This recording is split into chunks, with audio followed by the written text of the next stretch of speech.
According to the FBI, hate crimes in America targeting Muslims or people who just appear to be Middle Eastern surged in the aftermath of 9/11. There is this cloud, with the hate crimes, with the profiling, with being rounded up. Again, I think this illustrates the power of film, that in spite of the reality, in spite of the material that we know to be true, we still embrace the mythology. The mythology is still a part of our psyches. Stereotypes take a long time to wither away. And for many of us, we're comfortable with our prejudices. We don't want to change. We've grown accustomed to this face.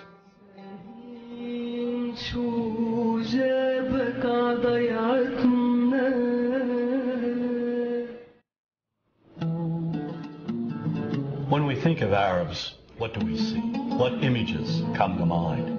Do we see actual people?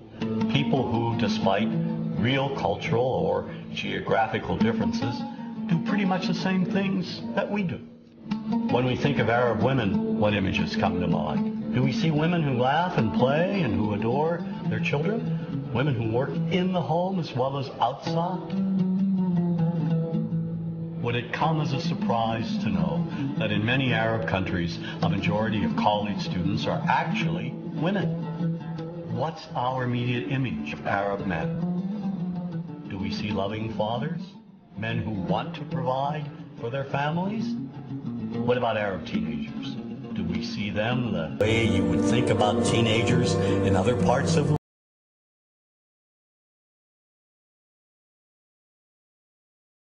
All-encompassing, dominating everything else.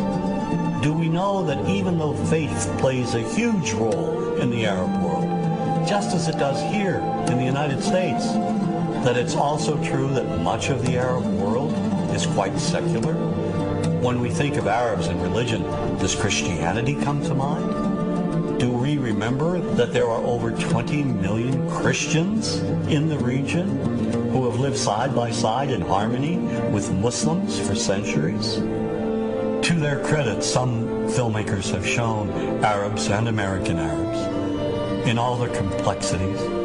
An excellent way to shatter a stereotype is through laughter, through comedy. So we have comedians. Comedians have done this historically. Black comedians, Jewish comedians.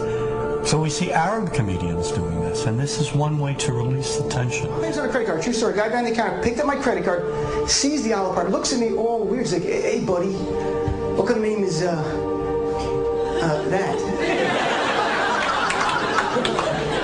I'm like, well sir, it's an Arabic name. He goes, what does this mean? So I'm like, well, we'll translate it to English. It means peaceful, friendly Arab. But he's not happy because, what Arab country is your family from?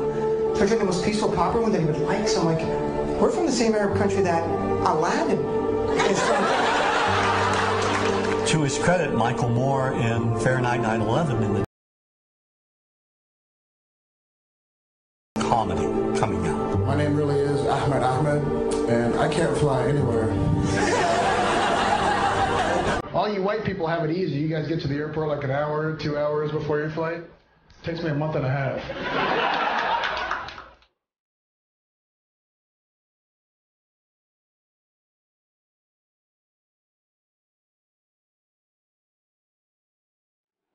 Nous vivons dans un monde qu'on peut critiquer, qui est le monde de la dérision. Vous le savez bien, et dans les médias, je dirais le monde de la dérision, on se moque de tout. Le fait que ça se fasse me satisfait. Parce que ça veut dire que nous avons, qu'on est libre, peu à peu... Il faut qu'on soit beaucoup plus sage que ça, qu'on rentre pas dans ces provocations. Et c'est pour ça que... C'est l'autocensure, ça, Jamel. Tu comprends ce que je veux dire? Si on commence à pas faire de dessin pour pas choquer les musulmans... Non, si on fait... Pour moi, c'est de l'autocensure. C'est la fin de la liberté d'expression. Pour moi, la liberté d'expression, la liberté d'expression et le respect font partie, sont mariés ensemble. Moi, je suis pour la liberté d'expression. Mais si je vais blesser une personne, pourquoi blesser la personne?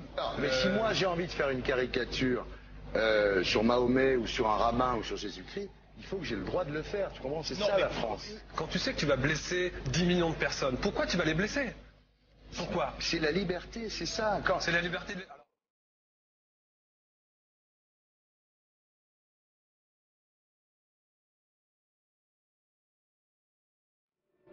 Non, mais vous pensez pas que c'était à vous de vous excuser, non? En disant, le sketch n'était pas très drôle, je suis désolé si j'ai blessé des gens, voilà, excusez-moi, voilà, c'est une connerie, C'est mon travail. Mais vous referiez pas le même sketch quand même. Mais le spectacle que je fais reprend en grande partie les lignes de ce sketch. Mais il y a un truc que je comprends pas sur cette affaire, c'est qu'à aucun moment vous avez senti le besoin de vous excuser et que vous en avez rajouté. C'est tellement surprenant, c'est tellement inadmissible que j'en suis choqué, voilà. Dans un pays où on peut parler, on peut s'exprimer. Et là, pourquoi tout d'un coup, sur un sujet, on ne pourrait pas s'exprimer? Vous savez bien pourquoi on ne peut pas s'exprimer. Pourquoi? Parce que dans ce pays, on a envoyé pendant la guerre des juifs dans des chambres à gaz et que ça crée un petit problème quand même. Vous voyez ce que je veux dire? Dans ce pays, on a envoyé pendant 400 ans des centaines de millions de Noirs et 400 ans d'esclavage. Et pourtant, ça n'a pas empêché Michel Leb de faire un sketch qui m'a fait marrer, où il faisait un noir, puis à la fin il faisait un singe, et en parlant des narines, en parlant des lunettes. En tout cas, lui, il n'a pas été interdit d'exercer son travail, il a même eu la Légion d'honneur. Quelqu'un qui a toute sa famille, qui a été exterminé dans un camp de concentration, et qui voit quelqu'un à la télé qui dit « il sera Heil ». Vous vous rendez compte? Je ne sais pas. Oui, mais on peut pas. Il y a des moments où même si on connaît les gens, même si on les a invités, on leur... Et c'est pour ça que... C'est l'autocensure, ça, Jamel. Je comprends ce que je veux dire. Si on commence à pas faire de dessin pour pas choquer les musulmans... Non, c'est-à-dire que pour moi... C'est de l'autocensure. C'est la fin de la liberté d'expression. Pour moi, la liberté... Et là, pourquoi tout d'un coup, sur un sujet, on ne pourrait pas s'exprimer? Vous savez bien pourquoi on ne peut pas s'exprimer. Pourquoi? Parce que dans ce pays, on a envoyé pendant la guerre des juifs dans des chambres à gaz et que... Deux poids, deux mesures. La liberté pour tout le monde. C'est-à-dire? La liberté pour tout le monde. Il y a une personne comme Dieudonné qui a fait un rabbin, enfin qui a fait un colon juif, etc. Les BD ne sont plus dans les pactes. On l'empêche médiatiquement, on ne le voit plus. Alors que lui, c'est un comique. Plusieurs lois qui ont été faites contre l'antisémitisme. Et moi, je fais un appel aujourd'hui de faire une loi contre l'islamophobie.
Don't think you